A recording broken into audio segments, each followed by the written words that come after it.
Let's talk Kaduna politics now, where the back and forth between the current incumbent governor, Senator Uba Sani, and his predecessor, Mallam Nasiru Elrufai, continues to shape conversations beyond the boundaries of Kaduna State, where the conversation around 2027 is still a part of that issue that is still emanating about the track records of Mallam Nasiru Elrufai and what will happen in Kaduna State come 2027. Let's bring in our next guest. Mohammed Shehu, who is the chairman of Soba local government area in Kaduna State and, of course, the immediate past chief press secretary to the governor. He's here to provide some context about the back and forth in Kaduna State, politically speaking, and how that in itself is shaping the conversation for 2027. Thank you so much for stopping by, Honorable. Good to see you this evening. Thank you very much, Alhaji Abdullahi. Right. It's my pleasure to be with you. Right. Some would say, listen, there is something distasteful about this back and forth between Mallam Nasiru Elrufai and Governor Uba Sani at this moment. How do you respond to people who question the quality of the conversation, the name calling, the dragging of, you know, the trajectory, the political history of Mallam Nasiru Elrufai by people loyal to Governor Uba Sani? Well, it's actually my pleasure to be here, and this is a conversation that a lot of us have, shied away from. But given the timeline, we do not have any option than to, add or say one or two things. Looking at it, a lot of us have been or have respect, to the person of former Governor Uba Sani. And even the governor himself, avoided, any, head-on collision with his former friend. But lately, Rufai and his people, they have been, there's something about governance. You see, it is one thing to be a governor. It is another thing to be in the opposition. You see, this whole issue started just few months after Uba Sani was sworn into office. Now, as someone who helped, to midwife the coming of the present administration, a lot of us expected Rufai to exercise some, restraints, over certain issues. Are things going on well? Well, we came in with programs per se, but things are not actually. We've met several issues on ground. Some of which have to do with what really caused the fight between them. Why am I saying this? There's this $350 million loan, which was obtained by El-Rufai's administration. And for certain reasons, the conditions of the loan is tailored in such a way that the deductions will not start until after May 2023. Now, when we came in, the deduction started, and there's no money for development. And even at that, Uba Sani did not, go to the media or did not air his frustrations publicly. It took the combined effort of the House of Assembly and other notable, distinguished personalities within the APC, to raise these questions. Look, we cannot continue this way. So the House of Assembly set up a probe, and a lot of anomalies were discovered. They asked him to or rather they asked some of the officials of the government to come and answer some of the questions raised. That was the beginning of the wahala. Right, which Mallam Nasiru Elrufai says is laced with political malice, political intent to undermine him, but also on the point of the loan. Let's not forget, when the governor was serving in the Nigerian Senate at that time, he did support the Rufai administration to get those loans. Yes, actually. So he's not necessarily a victim of it. No, not really, not necessarily. You see, it is one thing if you come to me, you understand? If you come to me for a loan and you clearly stated the purpose of which you want to obtain that loan, of course, for all intent and purposes, I will gladly oblige you. But how you apply those loans, this is where the controversy is. Nobody is saying that the loan was, of course it was, we don't know, probably it was obtained in good or bad faith, but what we are questioning is the misapplication of the loan. Now let me just give you an example. Of course you collected those loans, you know, we've seen some infrastructures within the city center at the expense of, you know, the other, more than 80% of the other sector. In fact, let me not even talk of road infrastructure, at the expense of other sectors, you know, of the economy, of the governance, of everything. There's no investment in healthcare. There was no investment in agriculture, for example. You understand? The whole monies were squandered on flyover roads and all that within the city center. Right, but how do you square it, Honorable, with everything that the governor had said about Mallam Nasiru Elrufai's administration, about his legacy in Kaduna up until the fight started? Because he had glowing, positive, favorable things to say about Mallam Nasiru Elrufai's leadership in Kaduna. And that's where people are asking the question, where's the integrity in the recent rhetoric that Mallam undermined Kaduna State under his leadership? Is it possible for your brother or a friend, you know, to make certain accusations in public? There are things, of course, I also serve in El-Rufai's government. You understand? And we've seen a lot of, you know, abnormal things going then. But that's not for us to come to the public and say El-Rufai has done this or he has refused to do that. But you're doing it now. But you're doing it now in public. That's because El-Rufai started it. You understand? We avoided, as a chief press secretary to Governor Uba Sani when this whole fight started,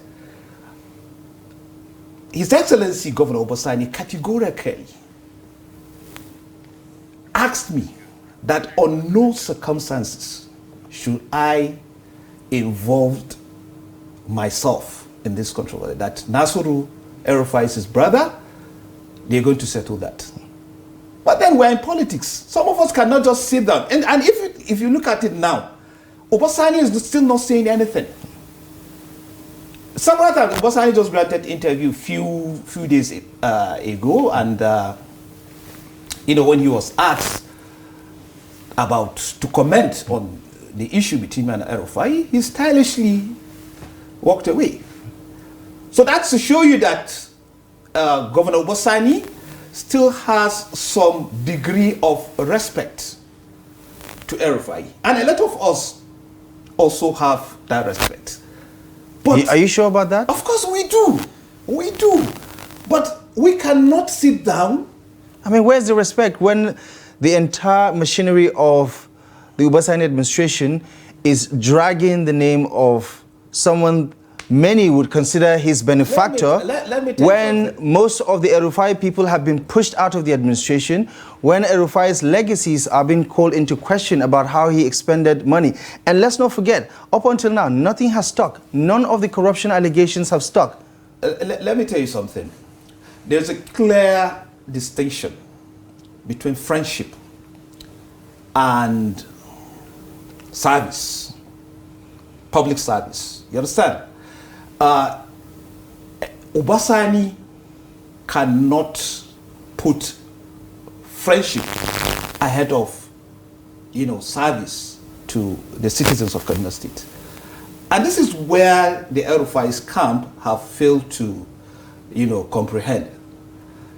That Uba Sani swore with the Holy Quran, to uphold the rules, to uphold the Constitution of the Federal Republic of Nigeria, regardless of who is involved. So definitely you do not expect Uba Sani to put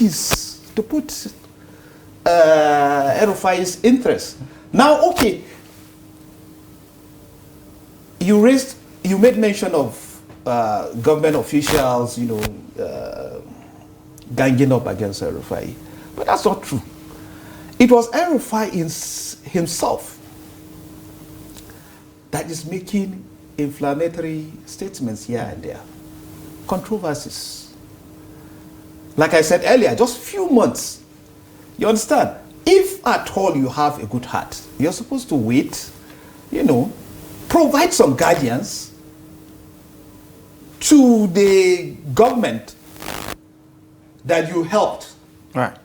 And some have described this back and forth, this political battle between Mallam Nasiru Elrufai and Governor Uba Sani as a proxy war that Governor Uba Sani is fighting on behalf of the Tinubu administration, because Mallam Nasiru Elrufai is one of the most vocal persons speaking against the performance of the Tinubu administration and also helping mobilize political forces against the re-election of Bola Ahmed Tinubu.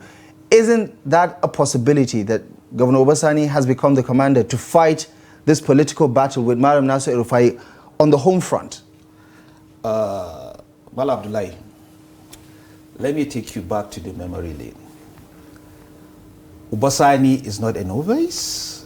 As a matter of fact, Uba Sani is one of the pro-democracy activists, that fight against the continued stay of military within our political space. Now, for someone to confront the military at that time, you know how risky it was then. Uba Sani, alongside Chief Gani Fahmi, Beso Remson Kuti, and all those including Bola Tinubu Ahmed himself, were the proponents of democracy. They fought the military. If someone with that kind of mindset would do that at that time, I think it is, I'm sorry to use this word, disrespectful to say that Governor Uba Sani is fighting a proxy war. Uba Sani has a democratic credentials. He didn't just join politics today. He has this. Sorry, I'm choosing my words because we still, like I told you, we still have certain degree of respect to El-Rufai. What is that? Is that 2%? No, not really. For all intents and purposes, he was a governor and. He was once a boss to some of us, but we are talking. This is right.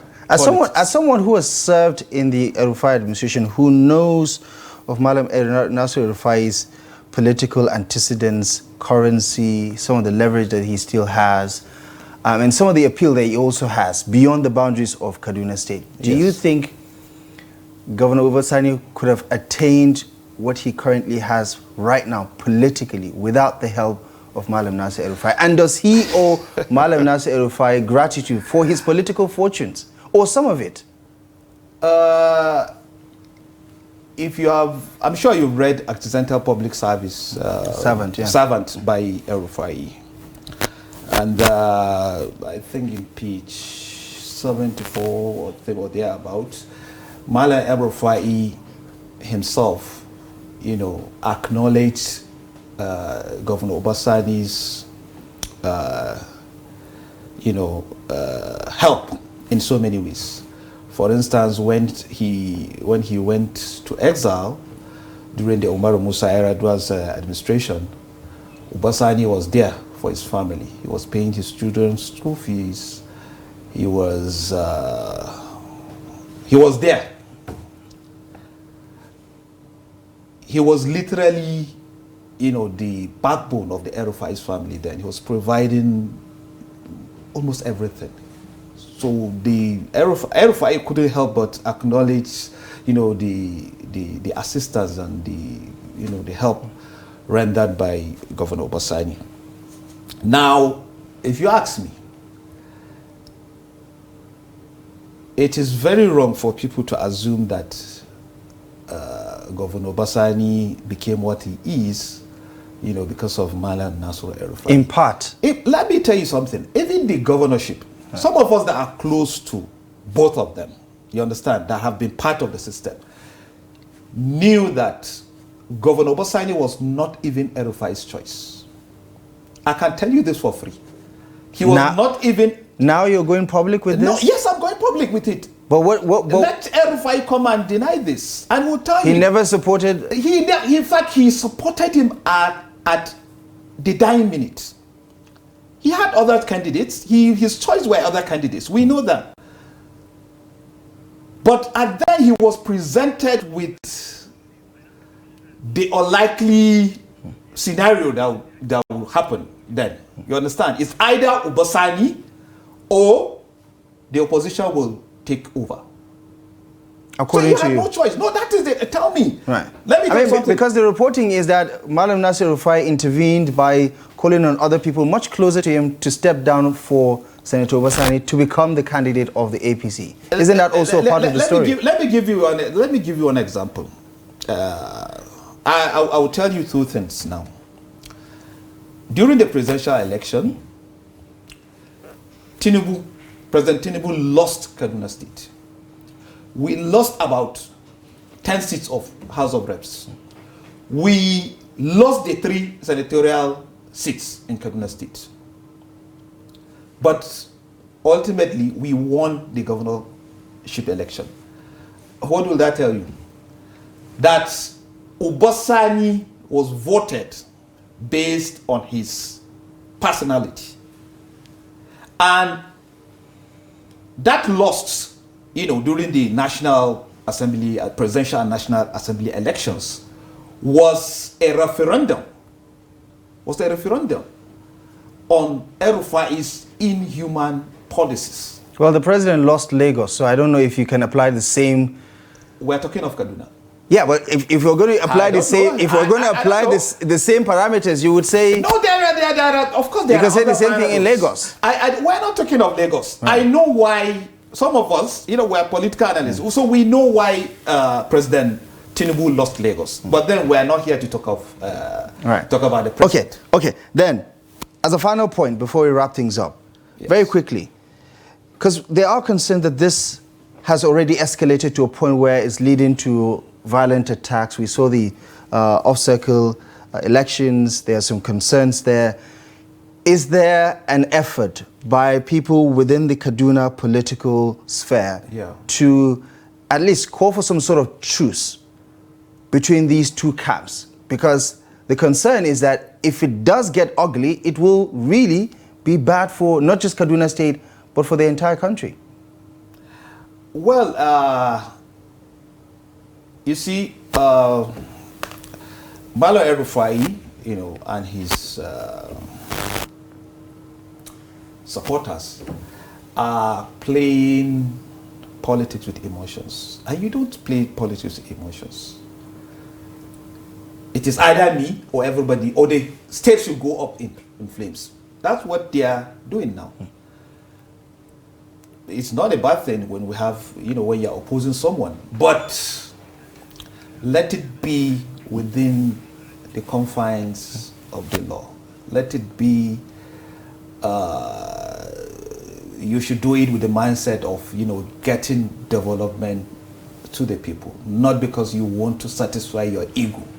Yeah, but is Uba Sani adding fuel to the fire by intimidating, allegedly, political opponents with the police and other instrumentalities of government? Well, that's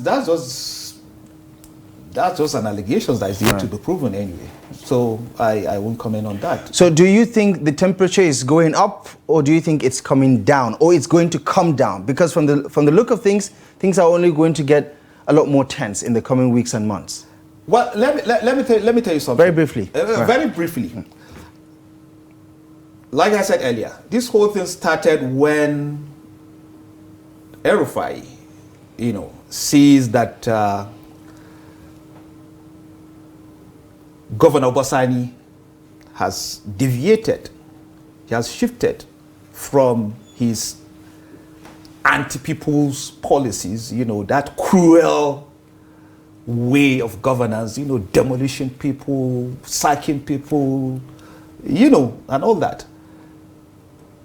Uba Sani started implementing pro-people policies, buying fertilizers, free distributing free fertilizers, reduce the school fees that was increased by El-Rufai's administration, So I want to say this. In as much as you want to teleguide someone that you feel owe you some gratitude, that this cannot, it cannot really save the system. It cannot really be good for the system. Right. So at this moment, your guess is as good as mine about what the political tension is going to be like going forward. There are no guarantees that there will be truce between these two camps. Well, we don't know what tomorrow holds, but for now, there's none.